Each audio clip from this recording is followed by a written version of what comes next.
Hi dear friends, welcome to chalkboard stories. അപ്പൊ നമ്മുടെ ഇന്നത്തെ ടോപ്പിക് എന്ന് പറയുന്നത് ഇന്ത്യൻ കോൺസ്റ്റിറ്റ്യൂഷനില് മൂന്നാമത്തെ, അതായത് ഇന്ന് ഡേ 3 ആണ്, മൗലിക അവകാശങ്ങൾ എന്നുള്ളതാണ് ഇന്നത്തെ ടോപ്പിക്.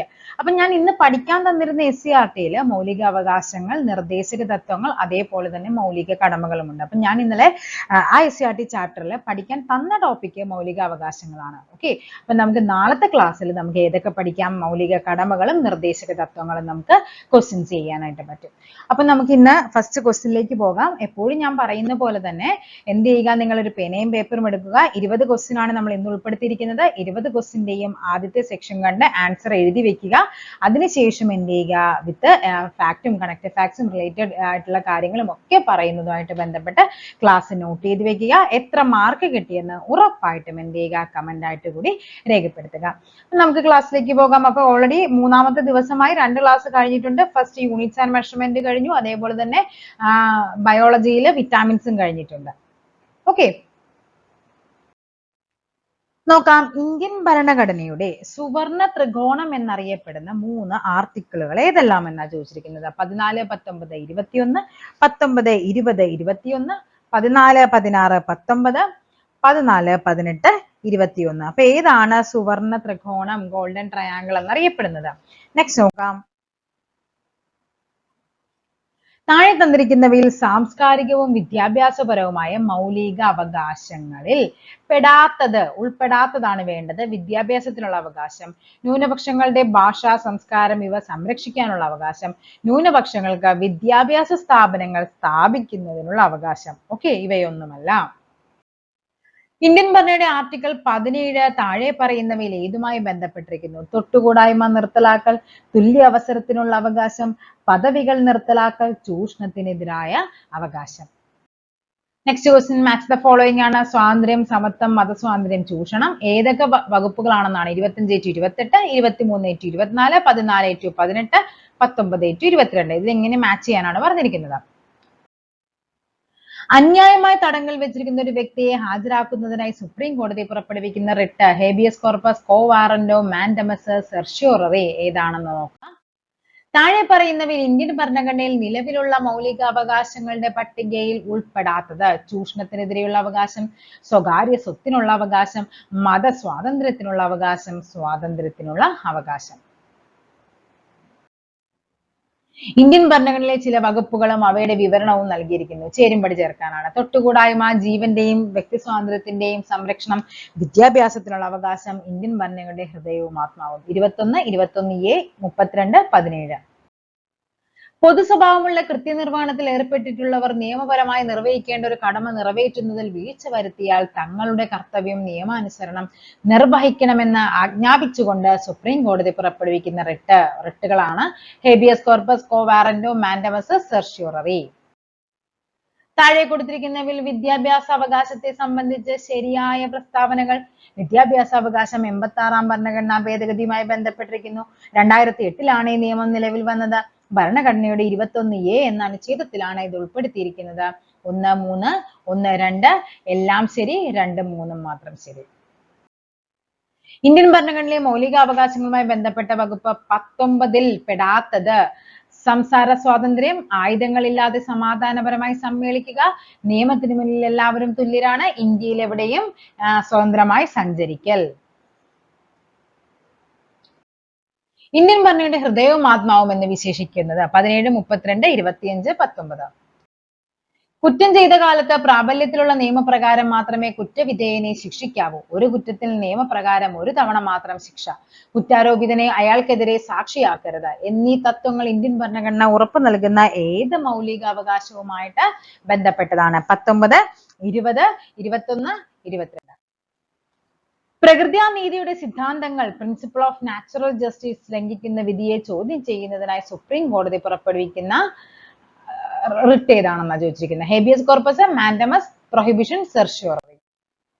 മാച്ച് ദ ഫോളോയിങ് ആണ്. വിദ്യാഭ്യാസ സ്ഥാപനങ്ങൾ സ്ഥാപിക്കുവാനും ഭരണം നടത്തുവാനും ന്യൂനപക്ഷങ്ങൾക്കുള്ള അവകാശം, മതപരമായ കാര്യങ്ങളുടെ നടത്തിപ്പിനുള്ള അവകാശം, സ്ഥാനപ്പേരുകൾ നിർത്തലാക്കൽ, അറസ്റ്റിനും തടങ്കലിനും എതിരായ അവകാശം. 18, 22, 26, 30.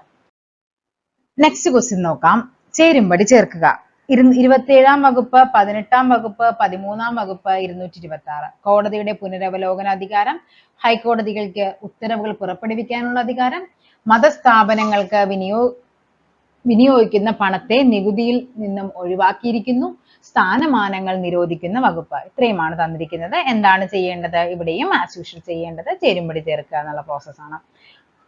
ഓക്കെ, അപ്പൊ നിങ്ങൾ ഞാൻ പറഞ്ഞ പോലെ തന്നെ എന്ത് ചെയ്യുക, ആൻസർ എഴുതി വെക്കുക.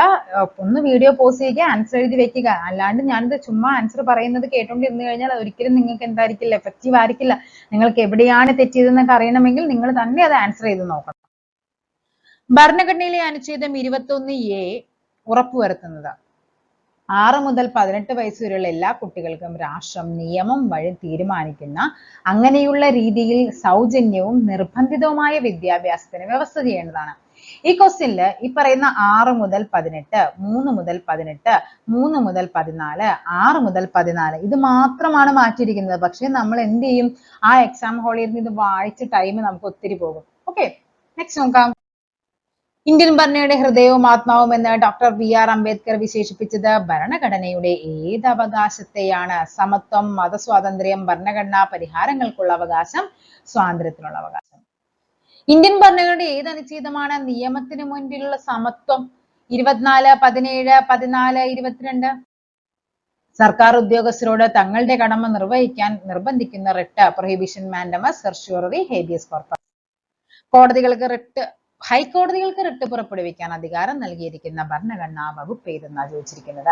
226, 40, 32, 51. ഓക്കെ, അപ്പൊ ഇത്രയുമായിരുന്നു നമ്മുടെ ക്വസ്റ്റ്യൻസ് വരുന്നത്. ഇനി നമുക്ക് എന്ത് ചെയ്യാം, ആൻസേഴ്സിലോട്ട് പോകാം. ഓക്കെ, ആൻസേഴ്സ് അപ്പൊ 20 ക്വസ്റ്റ്യൻ്റെ ഉണ്ട്. ഇനിയിപ്പൊ നിങ്ങൾ എന്ത് ചെയ്യുക, ഒന്ന് വ്യക്തമായിട്ട് കേട്ട് പഠിച്ചു വെക്കുക. കണക്ട് ഫാക്ട്സ് ഉൾപ്പെടെ നമുക്ക് മുന്നോട്ട് പോകാം. ഓക്കെ, ഫസ്റ്റ് ക്വസ്റ്റ്യൻ നോക്കാം.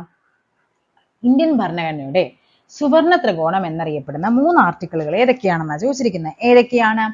14, 19, 21. ഇത് 3ഉമാണ് നമ്മുടെ ഇന്ത്യൻ ഭരണഘടനയുടെ എന്തെന്ന് പറയുന്നത്, സുവർണ ത്രികോണം അഥവാ ഗോൾഡൻ ട്രയാങ്കിൾ എന്ന് പറയുന്നത്. ഈ അനുച്ഛേദം 19 എന്ന് പറയുന്നത് എന്താണ്? നമ്മുടെ സ്വാതന്ത്ര്യമാണ്, സ്വാതന്ത്ര്യത്തിനുള്ള അവകാശമാണ്, സ്വാതന്ത്ര്യത്തിനുള്ള അവകാശമാണ് എന്ത് പറയുന്നത്, 19 മുതൽ 22 വരെ പറയുന്നത്. ഇനി ഈ 19 എന്താണ് പറയുന്നതെന്ന് ചോദിച്ചാൽ നമുക്ക് പറയാലോ, 6 മൗലിക സ്വാതന്ത്ര്യങ്ങൾ, 6 മൗലിക സ്വാതന്ത്ര്യങ്ങളെ പറ്റിയാണ് 19 പറയുന്നത്. അതിൽ എന്തൊക്കെയാണ് ഫസ്റ്റ് വരുന്നത്? 19(1) അല്ലെ? എന്താണ് 19(1)A പറയുന്നത്? അഭിപ്രായ സ്വാതന്ത്ര്യം അല്ലെ? നമുക്ക് നമ്മുടെ അഭിപ്രായം പറയാനുള്ള സ്വാതന്ത്ര്യം വേണം. നെക്സ്റ്റ് പറയാം 19(1)AB. ബിയിൽ എന്താ പറയാനുള്ളത്? ആയുധങ്ങളില്ലാതെ സംഘടിക്കാൻ അല്ലെ? ആയുധങ്ങളില്ലാതെ സമ്മേളിക്കാൻ, സമാധാനപരമായിട്ട് സമ്മേളിക്കാനായിട്ട് ഒരു ഇന്ത്യൻ പൗരന് എന്തുണ്ട്? അവകാശമുണ്ട് അല്ലെ? അതായത് എനിക്കൊരു അഭിപ്രായം പറയണം, അപ്പൊ എനിക്ക് എന്ത് ചെയ്യണം, ഞാൻ കുറെ ആൾക്കാർ വേണം, അപ്പൊ ഞാൻ എന്ത് ചെയ്തു, ഒരു സമ്മേളനം വിളിച്ചു കൂട്ടി. ഓക്കെ, അപ്പൊ സമ്മേളനത്തിൽ നിന്ന് ഞാൻ വിളിച്ച എന്റെ അഭിപ്രായങ്ങളൊക്കെ ഞാൻ പറഞ്ഞു കഴിഞ്ഞപ്പോഴേക്കും എല്ലാവരും കൂടി തീരുമാനിച്ചു എന്ത് വേണം, ഒരു സംഘടന വേണമെന്ന് തീരുമാനിച്ചു. ഓക്കെ, അപ്പൊ എന്താണ്? സംഘടനകൾ രൂപീകരിക്കുന്നതിനുള്ള അവകാശമാണ്. അതിനുശേഷം അവർക്ക് മനസ്സിലായി ഈ സംഘടന കൊണ്ട് എനിക്ക് ഇവിടെ മാത്രം പോരാ, എനിക്ക് ഈ സംഘടന എല്ലായിടത്തേക്കും എത്തിക്കണം. അപ്പൊ നമ്മൾ എന്ത് ചെയ്തു? സഞ്ചരിക്കാൻ തുടങ്ങി. അങ്ങനെ എന്ത് വന്നു? സഞ്ചാര സ്വാതന്ത്ര്യം. ഓക്കെ, ഇതൊന്ന് ഓർത്തിരിക്കാൻ വേണ്ടി പറയുവാണേ, സഞ്ചാര സ്വാതന്ത്ര്യം വന്നു. അതിനുശേഷം 19(1) അടുത്തത് എന്താണ്? ഇയിൽ വരുന്നു സഞ്ചാര സ്വാതന്ത്ര്യം. എവിടെ സഞ്ചരിക്കാൻ? ഇന്ത്യയിൽ എവിടെയും സഞ്ചരിക്കാൻ, ഇന്ത്യയിൽ എവിടെയും താമസിക്കാനുള്ള സ്വാതന്ത്ര്യം കിട്ടി. ഓക്കെ, ഞാനിപ്പോ ഇവിടെ നിന്ന് എന്റെ ഐഡിയയും കൊണ്ട് ഞാൻ കേരളത്തിൽ കിടക്കുവാണ്, എന്റെ ഐഡിയയും കൊണ്ട് ഞാൻ അങ്ങ് ജമ്മു കാശ്മീരിൽ പോയി, ഞാൻ അവിടെ പോയാലും എനിക്ക് എന്ത് ചെയ്യാൻ പറ്റണം? താമസിക്കാൻ പറ്റണം. ഒരു ഇന്ത്യൻ പൗരൻ എന്ന നിലയിൽ എനിക്ക് അവിടെ താമസിക്കാൻ പറ്റണം.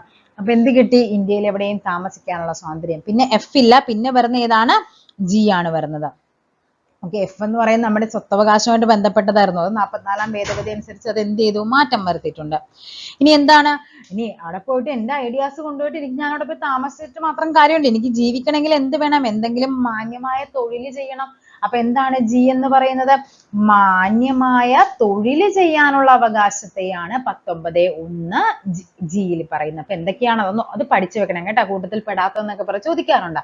ആദ്യം എന്ത് ചെയ്തു? എനിക്കൊരു അഭിപ്രായം ഉണ്ടായി. അതിനുശേഷം ഞാൻ ആയുധങ്ങളില്ലാതെ സമ്മേളിക്കാൻ തുടങ്ങി. ആ സമ്മേളനത്തിലൂടെ എനിക്ക് മനസ്സിലായി ഒരു സംഘടന രൂപീകരിക്കണം. അങ്ങനെ ഒരു സംഘടന രൂപീകരിച്ചു. ആ സംഘടനയെ ഇന്ത്യയിൽ മൊത്തം എത്തിക്കാനായിട്ട് സഞ്ചരിക്കാൻ തുടങ്ങി. സഞ്ചാര സ്വാതന്ത്ര്യം. ഇനി അവിടെ പോയിട്ട് സഞ്ചരിച്ച് എവിടെയെങ്കിലും ചെന്ന് കഴിഞ്ഞാൽ നമുക്ക് എന്ത് ചെയ്യണം? താമസിക്കാനുള്ള സ്വാതന്ത്ര്യം വേണം.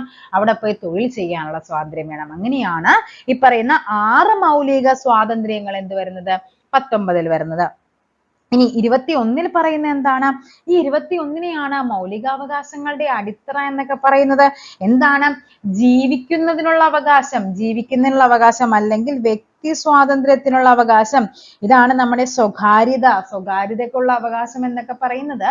ഈ പറയുന്ന ആർട്ടിക്കിൾ 21നെയാണ് സ്വകാര്യതയ്ക്കുള്ള അവകാശം എന്ന് പറയുന്നത്. ഓക്കെ, നമ്മുടെ കേരളത്തില് പൊതുസ്ഥലങ്ങളിൽ പുകവലിക്കുന്നത് എന്ത് ചെയ്യുന്നുണ്ട്? ഹൈക്കോടതി നിരോധിച്ചു. ഈ നിരോധിക്കുന്നത് എന്താണ്?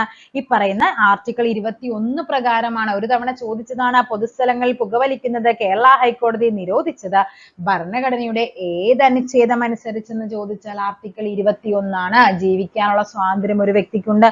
ഓക്കെ, അങ്ങനെ ആർട്ടിക്കിൾ 21 വന്നു. ഓക്കെ, അതേപോലെ തന്നെ നമുക്ക് ഇഷ്ടമുള്ള ജീവിത പങ്കാളിയെ കണ്ടെത്താനുള്ള അവകാശവും എന്താണ്? ആർട്ടിക്കിൾ 21ലാണ് വരുന്നത്. ഓക്കെ, ഇനി ഏതാണ് നമുക്ക് പഠിക്കാനുള്ളത്? 14 അല്ലേ? അപ്പൊ 14, 19, 21 ആണ്. 14 എന്ന് പറയുമ്പോൾ എന്താണ്? Equality before law. നിയമത്തിന് മുന്നിൽ എല്ലാവരും തുല്യരാണ്. നിയമത്തിന് മുന്നിൽ എല്ലാവരും തുല്യരാണ്. 14, 15, 16 ഇതിന് നമ്മൾ എന്താണ് പഠിക്കുന്നത്? 14 നീ വി ഇങ്ങനെ തന്നെ പഠിച്ചാൽ മതി. നീ എന്ന് പറയുമ്പോൾ എന്താണ്? നിവിയ. 14, 15, 16 നിവിയാണെന്ന് പഠിച്ചാൽ മതി. നീ എന്ന് പറയുമ്പോൾ എന്ത് വരും അവിടെ? നമ്മുടെ നിയമസമത്വമാണ് വരുന്നത്. ഓക്കെ, ഇവിടെ വി എന്ന് പറയുമ്പോൾ എന്താണ് വരുന്നത്? ആർട്ടിക്കിൾ 15 എന്ന് പറയുന്നത് എന്ത് വരും നമുക്ക്? അവിടെ അല്ലെ, ഒരു വിവേചനവും പാടില്ല. അതായത് സ്ത്രീക്കും പുരുഷനും തുല്യത, മതം, വർഗം, ജാതി അങ്ങനെ ഒരു വിവേചനവും പാടില്ല എന്ന് പറയുന്നതാണ് 15. 16 എന്ന് പറയുമ്പോൾ എന്താണ് വരേണ്ടത്? അവസര സമത്വമാണ് 16 എന്ന് പറയുന്നത്. ഓക്കെ ആണല്ലോ. അപ്പൊ 14, 19, 21 ആണ് ഇന്ത്യയുടെ സുവർണ ത്രികോണം അഥവാ ഗോൾഡൻ ട്രയാങ്കിൾ എന്ന് പറയുന്നത്. ഇനി നമ്മുടെ മൗലികാവകാശങ്ങളുമായിട്ട് ബന്ധപ്പെട്ട കുറച്ച് കാര്യങ്ങൾ ബേസിക് ആയിട്ട് പഠിക്കാനുണ്ട്. മൗലികാവകാശങ്ങൾ നമ്മുടെ ഭരണഘടനയിൽ ഉൾക്കൊള്ളുന്നത് ഭാഗം ഏതിലാണ്? 3-ൽ. ഭാഗം 3-ൽ 12 മുതൽ 35 വരെയാണ് മൗലികാവകാശങ്ങൾ വരുന്നത്. മൗലികാവകാശങ്ങൾ എന്ന ആശയം ഇന്ത്യ കടം കൊണ്ടത് എവിടെ നിന്നാന്ന് ചോദിക്കാറുണ്ട്. അത് നമ്മുടെ USA-യിൽ നിന്നാണ്. ആരാണ് മൗലികാവകാശങ്ങളുടെ ശില്പി എന്ന് പറയുന്നത്? അത് നമ്മുടെ സർദാർ വല്ലഭായ് പട്ടേലാണ്. ഇനി നമ്മുടെ ഈ മൗലികാവകാശങ്ങളുടെ പ്രഖ്യാപനം ഭാവി ഇന്ത്യയുടെ അതായത് 1927 മദ്രാസ് സമ്മേളനത്തിലാണ് ഇതെന്ത് ചെയ്യുന്ന ഒരു പ്രഖ്യാപനം നടക്കുന്നത്. അതിന്റെ പ്രമേയം അവതരിപ്പിച്ചതെന്ന് ചോദിച്ചു കഴിഞ്ഞാൽ അതാരാണ്? ജവഹർലാൽ നെഹ്റു ആണ് മൗലികാവകാശ പ്രമേയം. ഏത് സമ്മേളനം? 31-ലെ കറാച്ചി സമ്മേളനം. ആരായിരുന്നു? സർദാർ വല്ലഭായ് പട്ടേൽ ആയിരുന്നു ആ സമയത്തെ അധ്യക്ഷൻ എന്ന് പറയുന്നത്. ഓക്കെ, ഇതുമായിട്ട് ബന്ധപ്പെട്ട് ചോദിക്കാറുണ്ട് ഈ ക്വസ്റ്റ്യൻസ് ഒക്കെ. എന്ത് ചെയ്യാം? ബേസിക് ആയ കുറച്ച് കാര്യങ്ങളായി നെക്സ്റ്റ് ക്വസ്റ്റ്യൻ നോക്കാം.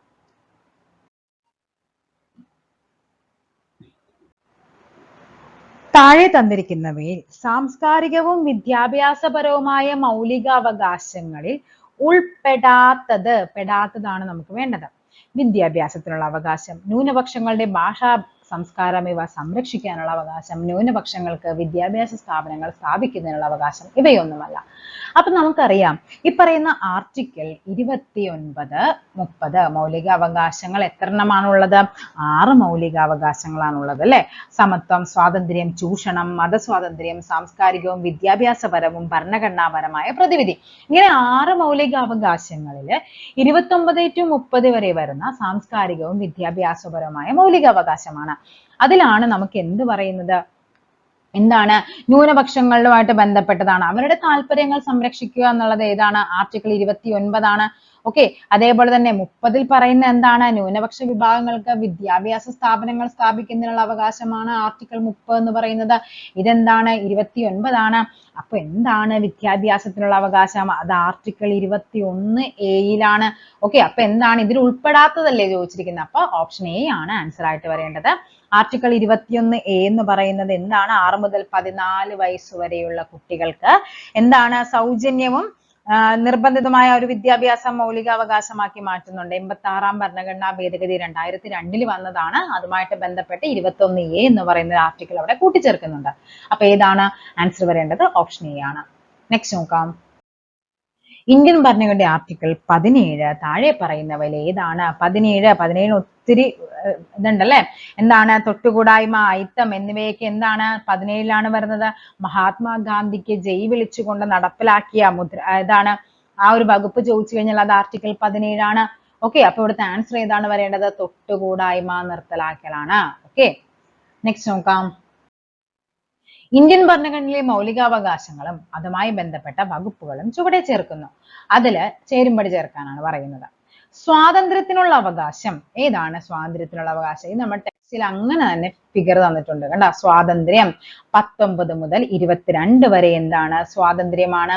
ചൂഷണത്തിനെതിരായ അവകാശം 23, 24 ഇത് ഇവിടെ മുതലാണ് തുടങ്ങേണ്ടത്. സമത്വം 14 to 18, ചൂഷണം സ്വാതന്ത്ര്യം 19 to 22, ചൂഷണം 23 to 24, മതസ്വാതന്ത്ര്യം 25 to 28, സാംസ്കാരികവും വിദ്യാഭ്യാസപരമായ അവകാശം 29, 30, ഭരണഘടനാപരമായ പ്രതിവിധിക്കുള്ള അവകാശം 32. ഇങ്ങനെ 6 മൗലിക അവകാശങ്ങളാണ് നമുക്കുള്ളത്. സോ നമുക്ക് ആൻസറിലേക്ക് നോക്കാം.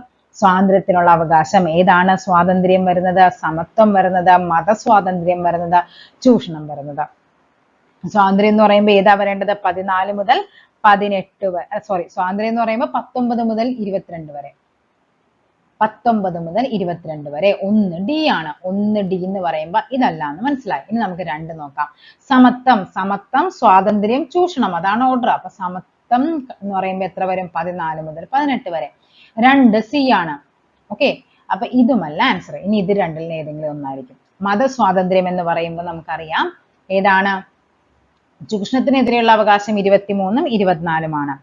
മതസ്വാതന്ത്ര്യം 25ഉം 28ആണ്. അപ്പൊ ഏതാണ് ആൻസർ? 4B ആണ്, 3A ആണ്, 2C ആണ്. ഓപ്ഷൻ എ ആണ് നമ്മുടെ ആൻസർ ആയിട്ട് വരേണ്ടത്. നെക്സ്റ്റ് നോക്കാം. അന്യായമായി തടങ്കൽ വെച്ചിരിക്കുന്ന ഒരു വ്യക്തിയെ ഹാജരാക്കുന്നതിനായി സുപ്രീം കോടതി പുറപ്പെടുവിക്കുന്ന റിട്ട് ഏത്? റിട്ടുകൾ എന്ന് പറയുമ്പോൾ നമുക്ക് പഠിക്കാനുണ്ട്. നമുക്ക് 5 റിട്ടുകളാണ് പഠിക്കാനുള്ളത് അല്ലെ. ഹേബിയസ് കോർപ്പസ്, കോവാറന്റോ, മാൻഡമസ്, സെർഷ്യോററി, പിന്നെ എന്താണ്? പ്രൊഹിബിഷൻ. ഇങ്ങനെ 5 റിട്ടുകളാണ് നമുക്ക് നമ്മുടെ ഭരണഘടനയിൽ പറയുന്നത്. അതില് സുപ്രീം കോടതിക്ക് റിട്ട് പുറപ്പെടുവിക്കാനുള്ള അധികാരം എന്ന് പറയുന്നത് ആർട്ടിക്കിൾ 32 ആണെങ്കിൽ ഹൈക്കോടതിക്ക് റിട്ട് പുറപ്പെടുവിക്കുന്നത് ഏത് ആർട്ടിക്കിൾ പ്രകാരമാണ്? ആർട്ടിക്കിൾ 226 പ്രകാരമാണ് ഹൈക്കോടതി എന്ത് ചെയ്യുന്നത്? റിട്ട് പുറപ്പെടുവിക്കുന്നത്. ഓക്കെ, ഹേബിയസ് കോർപ്പസ് എന്താണ് അതിന്റെ മീനിങ്? ശരീരം ഹാജരാക്കുക. ഓക്കെ, നമുക്ക് ഉണ്ട് കേട്ടോ, നമുക്ക് ടെക്സ്റ്റ് ബുക്കിൽ ഉണ്ടായിരുന്നു. ഹേബിയസ് കോർപ്പസ് എന്താണെന്ന് നോക്കിക്കേ. അന്യായമായി തടങ്കൽ വെച്ചിട്ടുള്ള ഒരാളെ കോടതിക്ക് മുൻപാകെ ഹാജരാക്കാൻ ആവശ്യപ്പെട്ടുകൊണ്ട് കോടതി പുറപ്പെടുവിക്കുന്ന ഉത്തരവിനെയാണ് ഹേബിയസ് കോർപ്പസ് എന്ന് പറയുന്നത്. ഇത് നമ്മുടെ ടെക്സ്റ്റ് ബുക്കിൽ ഞാൻ പഠിക്കാൻ പറഞ്ഞ ചാപ്റ്ററിൽ നിന്ന് വന്ന ക്വസ്റ്റ്യൻ ആണ് ഇത്. മാൻഡമസ്, ഒരു ഉദ്യോഗസ്ഥൻ തന്റെ നിയമപരമായ കർത്തവ്യം നിറവേറ്റാതിരിക്കുന്നത് മൂലം മറ്റൊരു വ്യക്തിയുടെ അവകാശം ഹനിക്കുന്നതായി കോടതി കണ്ടെത്തുമ്പോൾ പുറപ്പെടുവിക്കുന്ന ഉത്തരവാണ് എന്ത്? മാൻഡമസ്. എന്താണ് അതിന്റെ മീനിങ്? മാൻഡമസ്, നാം കൽപ്പിക്കുന്നു. ഓക്കെ, ഹേബിയസ് കോർപ്പസ് എന്ന് പറഞ്ഞാൽ എന്താണ്? ശരീരം ഹാജരാക്കുക, അതാണ് അതിന്റെ മീനിങ്. ശരീരം ഹാജരാക്കുക. പ്രൊഹിബിഷൻ, പ്രൊഹിബിറ്റ് ചെയ്യുക, എന്താണത്? വിലക്കുക അല്ലെ, വിലക്കുക, അതാണ് പ്രൊഹിബിഷൻ എന്ന് പറയുന്നത്. തങ്ങളുടെ അധികാരപരിധിയിൽ വരാത്തൊരു കേസ് കീഴ്ക്കോടതികൾ പരിഗണിക്കുന്നത് വിലക്കിക്കൊണ്ടുള്ള സുപ്രീം കോടതി പറയുകയാണ് അല്ലെ. സുപ്രീം കോടതി വിലക്കുവാണ് അതിനെ. അതായത് ഒരു കീഴ്ക്കോടതി എന്തായിരിക്കും? അവരുടെ ആ ഒരു സെക്ഷനിൽ ആയിരിക്കില്ല വരേണ്ടത്. പക്ഷെ എന്ത് ചെയ്യുന്നുണ്ട്? അവർ അതിൽ കയറി അഭിപ്രായം പറയുമ്പോൾ എന്ത് ചെയ്യും? കോടതി അങ്ങ് വിലക്കും. അതിനെയാണ് പ്രൊഹിബിഷൻ എന്ന് പറയുന്നത്. നെക്സ്റ്റ് എന്താണ്? കോവാറന്റോ. കോവാറന്റോ എന്ന് പറഞ്ഞാൽ എന്താണ്? എന്തധികാരം, നിനക്ക് എന്തധികാരം അവിടെ ഇരിക്കാൻ, അവിടെ കയറി ഇരിക്കാണെന്ന് ചോദിക്കത്തില്ലേ? സെയിം തന്നെയാണ്. ഒരു ഉദ്യോഗസ്ഥൻ അവൻ അർഹതയില്ലാത്തൊരു സ്ഥാനം വഹിക്കുന്നതിനെ തടഞ്ഞുകൊണ്ട് കോടതി പുറപ്പെടുവിക്കുന്ന റിട്ടാണ് എന്ത്? കോവാറന്റോ എന്ന് പറയുന്നത്. എന്തധികാരം, അത് തന്നെ. അടുത്തത് സെർഷ്യൂററി ആണ്. ഒരു കീഴ്ക്കോടതിയുടെ പരിഗണനയിലിരിക്കുന്ന കേസ് മേൽക്കോടതിയിലേക്ക് മാറ്റാൻ, കീഴ്ക്കോടതിയിലാണ് ഇരിക്കുന്നത്, അതിന് എന്ത് ചെയ്യണം? നമുക്ക് മേൽക്കോടതിയിലേക്ക് വരണമെങ്കിൽ എന്ത് ചെയ്യണം? അതിനെ പുറപ്പെടുവിക്കുന്ന റിട്ടാണ് എന്താ? സെർഷ്യൂററി. അത് സെർഷ്യൂററി എന്ന് പറഞ്ഞാൽ എന്താണ്? സാക്ഷ്യപ്പെടുത്തുക, അല്ലെങ്കിൽ എന്താണ്? വിവരം നൽകുക. ഇതൊക്കെയാണ് സെർഷ്യൂററിയുടെ മീനിങ് എന്ന് പറയുന്നത്.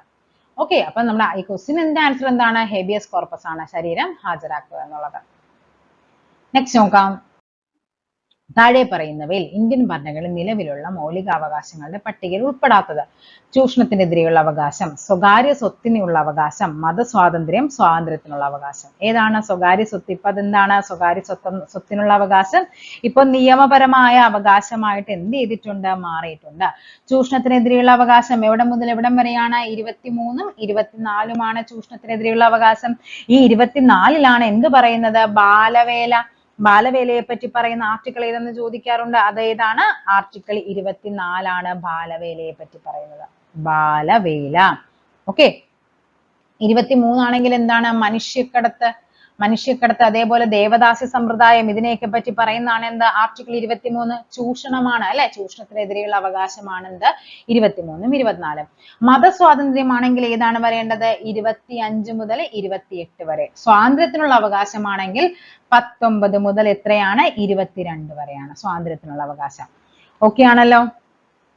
ഈ മതസ്വാതന്ത്ര്യം പറയുമ്പോഴാണ് അവിടെ എന്തൊക്കെ വരുന്നത്? ഈ പറയുന്ന വിദ്യാഭ്യാസ മതം പഠിപ്പിക്കാൻ പാടില്ല എന്നൊക്കെ പറയില്ലേ, അതായത് സ്കൂളുകളിൽ, അതുമായിട്ട് ബന്ധപ്പെട്ടതാണ് 28 എന്ന് പറയുന്നത്. അതായത് എന്താണ്? നമ്മൾ പൂർണ്ണമായിട്ടും രാഷ്ട്രത്തിന്റെ പണം കൊണ്ടാണെങ്കിൽ, ഒരു വട്ടം ഇതിന്റെ ക്ലോസ് വെച്ച് ചോദിച്ചിട്ടുണ്ട്. 28(1) എന്ന് പറയുന്നത് എന്താണ്? അതായത് ഒരു സ്കൂള്, അതായത് പൂർണ്ണമായും രാഷ്ട്രത്തിന്റെ പണം കൊണ്ട് പ്രവർത്തിക്കുന്നതാണെങ്കിൽ അവിടെ ഒരു തരത്തിലുള്ള മതപരമായ കാര്യങ്ങളും അവിടെ പാടില്ല. മതപരമായ ഒന്നും പാടില്ല എന്നുള്ളത്. ഇനി 28 തന്നെ നമുക്ക് 28 ക്ലോസ് 2 എന്ന് പറയുമ്പോൾ എന്താണ് പറയുന്നത്?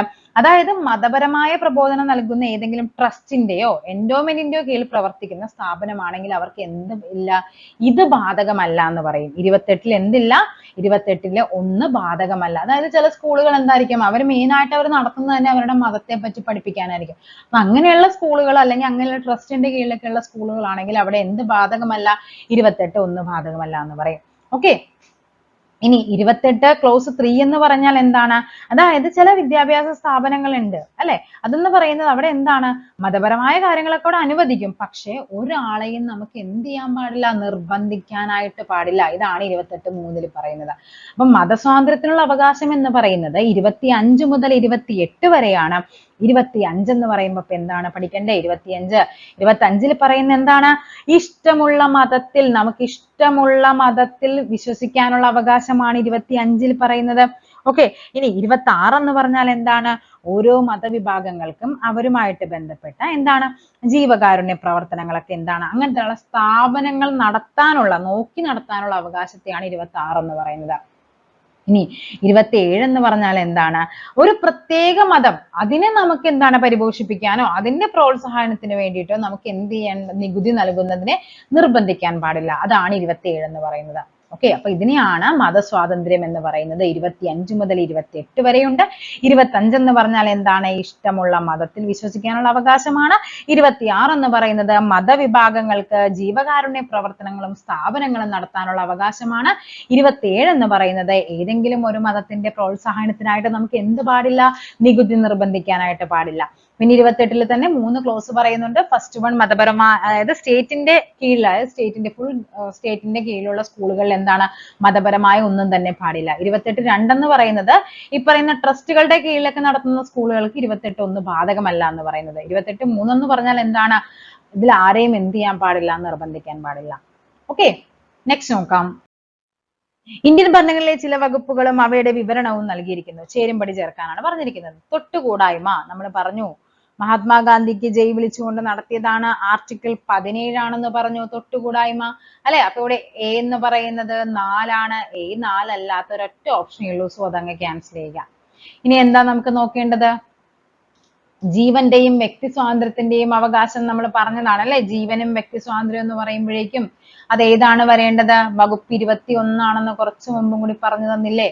ഓക്കെ, വിദ്യാഭ്യാസത്തിനുള്ള അവകാശം 21A ആണ്. ഇന്ത്യൻ ഭരണഘടനയുടെ ഹൃദയവും ആത്മാവും എന്ന് പറയുന്നത് ഭരണഘടനാപരമായ പ്രതിവിധിക്കുള്ള അവകാശം വകുപ്പ് 32 ആർട്ടിക്കിൾ 32 പ്രകാരമാണ് നമ്മുടെ സുപ്രീം കോടതി എന്ത് ചെയ്യുന്നത്? റിട്ട് പുറപ്പെടുവിക്കുന്നത്. ഓക്കെ, നെക്സ്റ്റ് നോക്കാം. ഇവിടുത്തെ ആൻസർ പറഞ്ഞില്ലല്ലോ. അപ്പോൾ ആൻസർ ആയിട്ട് വരേണ്ടത് ഓപ്ഷൻ എ ആണ് ആൻസർ ആയിട്ട് വരേണ്ടത്. പൊതു സ്വഭാവമുള്ള കൃത്യനിർവഹണത്തിൽ ഏർപ്പെട്ടിട്ടുള്ളവർ നിയമപരമായി നിർവഹിക്കേണ്ട ഒരു കടമ നിറവേറ്റുന്നതിൽ വീഴ്ച വരുത്തിയാൽ തങ്ങളുടെ കർത്തവ്യം നിയമാനുസരണം നിർവഹിക്കണമെന്ന് ആജ്ഞാപിച്ചുകൊണ്ട് സുപ്രീം കോടതിക്ക് പുറപ്പെടുവിക്കാവുന്ന റിട്ടാണ് എന്തെന്ന് പറയുന്നത്? മാൻഡമസ്. അല്ലെ? മാൻഡമസ്. ഞാൻ കൽപ്പിക്കുന്നു, നാം കൽപ്പിക്കുന്നു എന്നുള്ള മീനിങ്ങില് മാൻഡമസ്. താഴെ കൊടുത്തിരിക്കുന്നതിൽ വിദ്യാഭ്യാസ അവകാശം സംബന്ധിച്ച് ശരിയായ പ്രസ്താവനകൾ ഏതെല്ലാം? ഏതാണ് ശരിയായ പ്രസ്താവനകൾ? വിദ്യാഭ്യാസ അവകാശം 86-ാം ഭരണഘടനാ ഭേദഗതിയുമായി ബന്ധപ്പെട്ടിരിക്കുന്നു. ശരിയാണ്. 86-ാം ഭേദഗതി 2002-ലെ 86-ാം ഭേദഗതിയാണ്. ഈ നിയമം നിലവിൽ വന്നത് 2008-ലാണ്. ഓക്കെ, തെറ്റാണ് കേട്ടോ അത്. ഭരണഘടനയുടെ 21A അനുച്ഛേദത്തിലാണ് ഇത് ഉൾപ്പെടുത്തിയിരിക്കുന്നത്. ഇതും ശരിയാണ്. സോ ആൻസർ വരേണ്ടത് ഓപ്ഷൻ എ 1ഉം 3ഉമാണ്.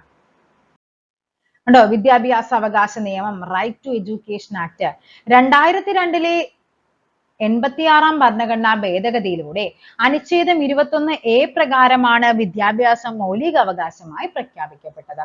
2009-ൽ വിദ്യാഭ്യാസ മൗലിക അവകാശ നിയമം പാർലമെന്റ് അംഗീകരിച്ചു. 2010-ലെ നിയമം പ്രാബല്യത്തിൽ വന്നു. അത് നോക്കി പഠിക്കണം കേട്ടോ. 2002-ലാണ് ഭരണഘടനാ ഭേദഗതി വരുന്നത്. 2009-ൽ ഇതിനെ പാർലമെന്റ് അംഗീകരിക്കുകയും 2010-ലാണ് എന്ത് ചെയ്യുന്നത്? ഇത് പ്രാബല്യത്തിൽ വരികയും ചെയ്യുന്നത്. എന്താണ് അതിന്റെ പ്രത്യേകത?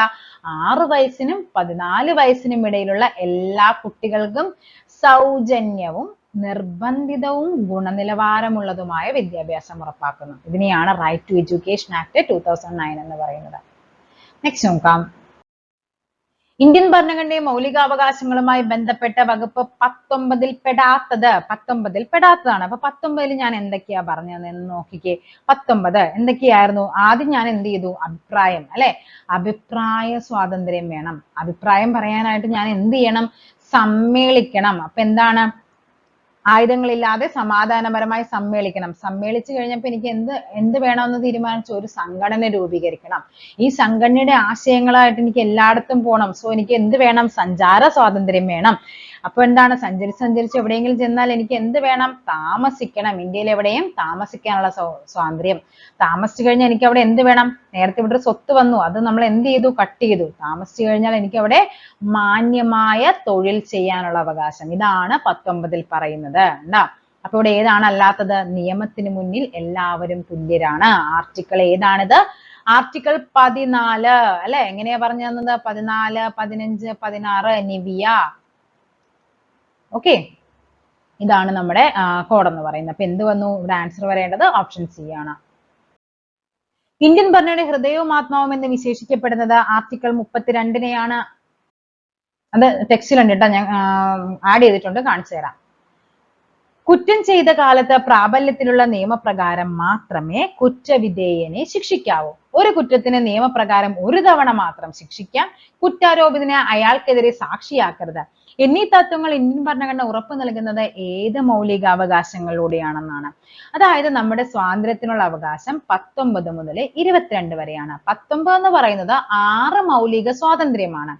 ഈ പറയുന്ന 20 എന്ന് പറയുന്നത് ഒരു കുറ്റവാളിക്ക് ലഭിക്കുന്ന 3 അവകാശങ്ങളാണ് ആർട്ടിക്കിൾ 20-ൽ പറയുന്നത്. ഇവിടുത്തെ ആൻസർ എന്ന് പറയുന്നത് ആർട്ടിക്കിൾ 20 ആണ്.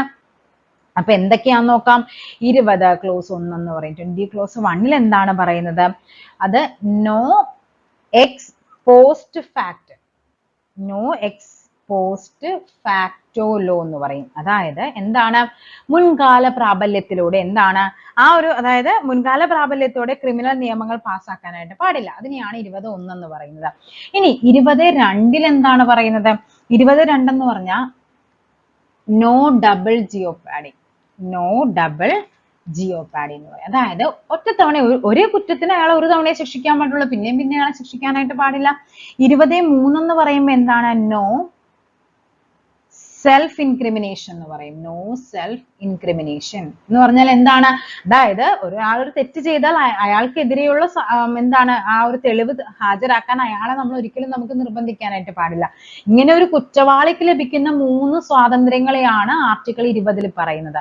19-ൽ എന്തായിരുന്നു പറഞ്ഞത്? മൗലിക സ്വാതന്ത്ര്യങ്ങൾ. ഇനി 21-ൽ നമ്മൾ പറഞ്ഞു ജീവിക്കുന്നതിനുള്ള അവകാശത്തെയാണ് 21-ൽ പറയുന്നത്.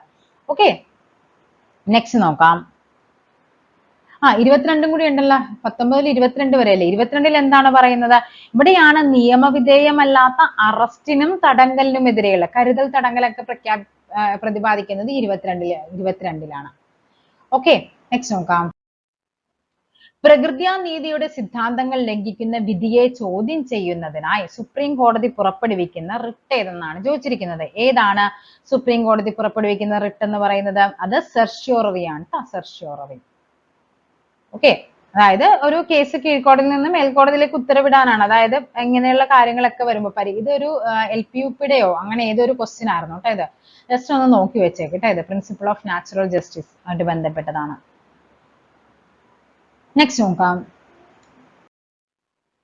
നെക്സ്റ്റ് ക്വസ്റ്റ്യൻ നോക്കാം. ഇന്ത്യൻ ഭരണഘടനയിൽ ഉൾപ്പെടുത്തിയിരിക്കുന്ന മൗലിക അവകാശങ്ങളുമായി ബന്ധപ്പെട്ട ചില വകുപ്പുകളും അവയുടെ വിവരണവും നൽകിയിരിക്കുന്നു. ചേരുംപടി ചേർക്കാനാണ് പറഞ്ഞിരിക്കുന്നത്. നോക്കാം നമുക്ക്. വിദ്യാഭ്യാസ സ്ഥാപനങ്ങൾ സ്ഥാപിക്കാനും ഭരണം നടത്തുവാനും ന്യൂനപക്ഷങ്ങൾക്കുള്ള അവകാശമാണ്. അതായത് ഈ ന്യൂനപക്ഷങ്ങൾക്കുള്ള അവകാശം ഏതിലാണ് വന്നിരിക്കുന്നത്? സാംസ്കാരികവും വിദ്യാഭ്യാസപരമായ അവകാശത്തിലാണ്. അപ്പൊ അത് ഏതൊക്കെ ആർട്ടിക്കിളാണ്? 29, 30 അപ്പൊ ഇവിടെ ഏത് വരും?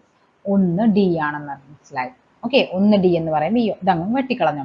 മതപരമായ കാര്യങ്ങളുടെ നടത്തിപ്പിനുള്ള അവകാശം, മതസ്വാതന്ത്ര്യം വരുന്നത്, മതസ്വാതന്ത്ര്യം 25 മുതൽ 28 വരെയാണ്. അപ്പൊ മതപരമായ കാര്യങ്ങളുടെ നടത്തിപ്പ് എന്ന് പറയുമ്പോൾ അതിന്റെ ഇടക്കായിരിക്കുമല്ലോ. അപ്പൊ ഏത് വരും? 2 എന്ന് പറയുന്നത് C വരും. ഓക്കെ, 2C ആണ്. ഇനി ഏതാന്ന് നോക്കാം. സ്ഥാനപ്പേരുകൾ നിർത്തലാക്കൽ എന്ന് പറയുന്നത് വകുപ്പ് 18ലാണ് സ്ഥാനപ്പേരുകളുമായിട്ട് ബന്ധപ്പെട്ട് പറയുന്നത്. പദവി നാമങ്ങൾ നിർത്തലാക്കൽ എന്ന് പറയും. അതായത് നമ്മുടെ സമത്വവുമായിട്ട് ബന്ധപ്പെട്ടതാണ്. സമത്വത്തിലാണ് ആർട്ടിക്കിൾ 18ലെ പദവി, അതായത് സൈനികരും അല്ലെങ്കിൽ അക്കാഡമിക്കും ആയിട്ടുള്ള പണ്ടുണ്ടായിരുന്ന അല്ലെ, പണ്ട് കുറെ ഉണ്ടായിരുന്നില്ല പ്രഭുക്കന്മാര്, അങ്ങനെ രാജാ പദവി, അങ്ങനെ പല സ്ഥാനപ്പേരുകളും എന്ത് ചെയ്ത് നിർത്തലാക്കിയത് ആർട്ടിക്കിൾ 18 പ്രകാരമാണ്. ഏതാണ്? നമ്മുടെ സമത്വത്തിനുള്ള അവകാശത്തിൽ 14 മുതൽ 18 വരെയാണ്. അറസ്റ്റിനും തടങ്കലിനും എതിരായ സംരക്ഷണം ഏതാണ്? അത് വകുപ്പ് 22ആണ്. സോ ആൻസർ എന്ന് പറയുന്നത് 14, ഓപ്ഷൻ C ആണ് ആൻസർ ആയിട്ട് വരേണ്ടത്. 1D ഓക്കെ അല്ലേ, 2C, 3A ആണ്, 4 എന്ന് പറയുന്നത് B ആണ്. ഓക്കെ, നെക്സ്റ്റ് നോക്കാം. അഗെയിൻ ചേരുംപടി ചേർക്കലാണ്. ഭരണഘടനയുടെ 27ാം വകുപ്പ്, 18ാം വകുപ്പ്, 13ാം വകുപ്പ്, 226. 226 എന്ന് പറയുന്നത് റിട്ടാണ്. ആരുടെ റിട്ട്? ഹൈക്കോടതികൾക്ക് ഉത്തരവ് പുറപ്പെടുവിക്കാൻ. 32 എന്താണ്? സുപ്രീം കോടതിയാണ്. ഇനി ഏതാണെന്ന് നോക്കിക്കേ. സ്ഥാനമാനങ്ങൾ നിരോധിക്കുന്ന വകുപ്പ് എന്ന് പറയുന്ന ഏതാണ്? 18ാം വകുപ്പാണ് സ്ഥാനമാനങ്ങൾ നിരോധിക്കല്. ഇനി ആർട്ടിക്കിൾ 27 എന്ന് പറയുമ്പോൾ എന്താണ് വരേണ്ടത്? ആർട്ടിക്കിൾ 27 എന്ന് പറയുന്നത് മതസ്ഥാപനങ്ങൾക്ക് വിനിയോഗിക്കുന്ന പണത്തെ നികുതിയിൽ നിന്നും ഒഴിവാക്കുന്നുണ്ട്. അതായത് മതസ്വാതന്ത്ര്യവുമായിട്ട് ബന്ധപ്പെട്ട് 25 മുതൽ 28 വരെയല്ലേ. അപ്പൊ 1 എന്ന് പറയുന്നത് C ആണ്. ഇനി ഏതാണ്? 13ാം വകുപ്പാണ് ജുഡീഷ്യൽ റിവ്യൂ എന്ന് പറയും അല്ലെ. കോടതിയുടെ പുനരവലോകനാധികാരം എന്ന്. അതായത് ആർട്ടിക്കിൾ 13നെയാണ് നമ്മൾ എന്ത് പറയുന്നത്? ജുഡീഷ്യൽ റിവ്യൂമായിട്ട് ബന്ധപ്പെട്ട് പറയുന്നത്. ഓക്കെ ആണല്ലോ. അപ്പൊ ഇവിടുത്തെ ആൻസർ ഏതാണ് വരേണ്ടത്? 1C അല്ലെ. 1C എന്ന് പറയുമ്പോൾ ഇതുമല്ല ഇതുമല്ല. 2D, 3B, 3 എന്ന് പറയുന്നത് A ആണ്. സോ ആൻസർ വരേണ്ടത് ഇതാണ്. ഓപ്ഷൻ D ആണ് നമുക്കിവിടെ ആൻസർ ആയിട്ട് വരേണ്ടത്. നെക്സ്റ്റ് നോക്കാം. ഭരണഘടനയിൽ 21A ഉറപ്പുവരുത്തുന്നത് 6 മുതൽ 18, 3 മുതൽ 18, 3 മുതൽ 14, 6 മുതൽ 14. ഏതാണ്? 6 മുതൽ 14 വരെയാണ്. ഇന്ത്യൻ ഭരണഘടനയുടെ ഹൃദയവും ആത്മാവും എന്ന് ഡോക്ടർ BR അംബേദ്കർ വിളിച്ചത് എന്തിനെയാണ്? ആർട്ടിക്കിൾ 32 ഭരണഘടനാപരമായ പരിഹാരങ്ങൾക്കുള്ള അവകാശത്തെയാണ് BR അംബേദ്കർ എന്ന് പറയുന്നത്. ഉണ്ടോ? അതിവിടെ കിടപ്പുണ്ട്. വ്യക്തിയുടെ രക്ഷയ്ക്കും ഭരണഘടനാപരമായ പ്രതിവിധിക്കുള്ള അവകാശം. അനുച്ഛേദം 32 പ്രകാരം സുപ്രീം കോടതിയെയും അനുച്ഛേദം 226 പ്രകാരം ഹൈക്കോടതികളെയും സമീപിക്കാവുന്നതാണ്. ഇന്ത്യൻ ഭരണഘടനയുടെ ഹൃദയവും ആത്മാവുമെന്ന് ഈ അവകാശത്തെ വിശേഷിപ്പിച്ചതാരാണ്? ഡോക്ടർ BR അംബേദ്കർ ആണ്. നെക്സ്റ്റ് നോക്കാം. ഇന്ത്യൻ ഭരണഘടനയുടെ ഏത് അനുച്ഛേദമാണ് നിയമത്തിന് മുമ്പിലുള്ള സമത്വം? നിയമ സമത്വം, ഇക്വാലിറ്റി ബിഫോർ ലോ. ഏതാണ്? ആർട്ടിക്കിൾ 14 ആണ്. 24 നമ്മൾ എന്താണ് പറഞ്ഞത്? 24 ബാലവേലയുമായി ബന്ധപ്പെട്ട്. 23 എന്താണ് പറഞ്ഞത്? ദേവദാസി അടിമത്തം. 17 പറഞ്ഞത് തൊട്ടുകൂടായ്മ. 22 പറഞ്ഞു കരുതൽ തടങ്കലുമായിട്ട് ബന്ധപ്പെട്ടതാണെന്ന് പറഞ്ഞു. സർക്കാർ ഉദ്യോഗസ്ഥരോട് തങ്ങളുടെ കടമ നിർവഹിക്കാൻ നിർബന്ധിക്കുന്ന റിട്ട് എന്താണ്? ഓക്കെ, സർക്കാർ ഉദ്യോഗസ്ഥരോട് നമുക്ക് എന്ത് ചെയ്യാം? മാൻഡമസ്, ഞാൻ കൽപ്പിക്കുന്നു, അല്ലെ, അത് ചെയ്യാനായിട്ട്. ഹൈക്കോടതികൾക്ക് റിട്ട് പുറപ്പെടുവിക്കുന്ന അധികാരം ഏതാണ്? 226, ആർട്ടിക്കിൾ 226 ആണ്. ഓക്കെ, അപ്പൊ 20 ക്വസ്റ്റ്യൻ ആയിട്ടുണ്ട്. എത്ര മാർക്ക് കിട്ടിയെന്ന് ഉറപ്പായിട്ടും കമന്റ് ചെയ്യുക. നാളത്തെ ടോപ്പിക് ഏതാണ്? നമ്മുടെ മൗലിക കടമകളും നിർദ്ദേശക തത്വങ്ങളും. അത് ആ ഒരു ഏരിയ ആണ്, നല്ല രീതിക്ക് ക്വസ്റ്റ്യൻസ് കയറി വരുന്ന ഒരു ഏരിയ ആണ്. അപ്പൊ നമുക്ക് അത് രണ്ടും കൂടി നമുക്ക് നാളെയും കൂടി നോക്കി കഴിയുമ്പോഴേക്കും ആ ഒരു ബേസ്, ഒരു കോർ ഏരിയ നമുക്ക് കഴിഞ്ഞു കിട്ടും. ഓക്കെ, അപ്പൊ അടുത്ത ക്ലാസ്സിൽ നമുക്ക് വീണ്ടും കാണാം. Thank you.